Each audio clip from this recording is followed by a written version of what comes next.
Jesus Christ. 1:36 in the morning. My eyelids heavy, I take a sip of my coffee as I type these words onto this blank document. Shit. It's cold. I continue to drink as the bitter lukewarm stimulant gives me the energy to continue. I don't even care how it tastes anymore. All I care about is the caffeine.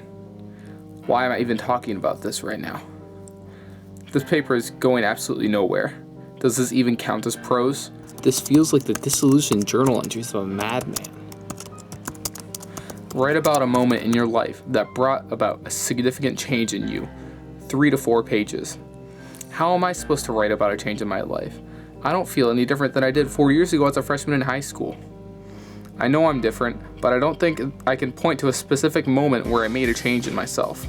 I take a moment to chuckle at the erectile dysfunction infomercial on the common room television, as middle-aged men cope with the ever-accelerating decay of their precious youth.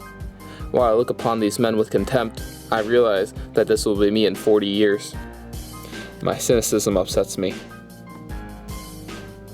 Writer's block. Writer's block. Writer's block. The words echo in my head, a mocking symphony pointing at my inadequacy and poor time management. This has absolutely nothing to do with the prompt, and I don't know what to do about it. Would you rather I make up a story about how I learned about diversity, or why not to judge a book by its cover? That would just be an insult to your intelligence and a waste of my time. The truth is, I just hate talking about myself. It requires a level of introspection that would ultimately put me in a state of depression for several days as I rack my brain for ideas on how to change myself for the better, which I will ultimately forget about in 2 days. Why does everyone seem to be obsessed with personal change? Is there anything wrong with being happy about who you are? Is that an unacceptable level of narcissism? These are the thoughts that plague my mind at 2:36 in the morning. I think I might be a masochist. No one would willingly subject themselves to this torture. Is it possible to be a narcissistic masochist? This is starting to sound excessively pretentious and long-winded. I apologize. I begin to pace as I try to fill the remaining half page with something possibly insightful or meaningful, drawing blanks. I'm thinking about nothing. Absolutely nothing. Empty static fills my head as I blankly stare at the same section of wall for far too long. Does thinking about nothing count as thinking about something? Dear Lord, that last sentence gave me a headache.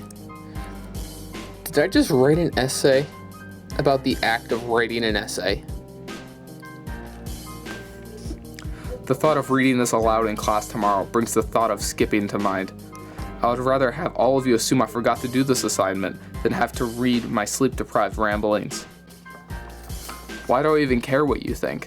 That shouldn't matter to me. The more I repeat this in my head, only further ingrains my undying need of approval from all of you in my brain.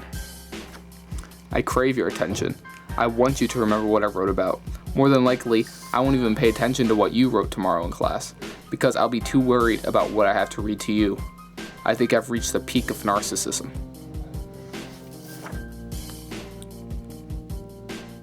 I hate myself.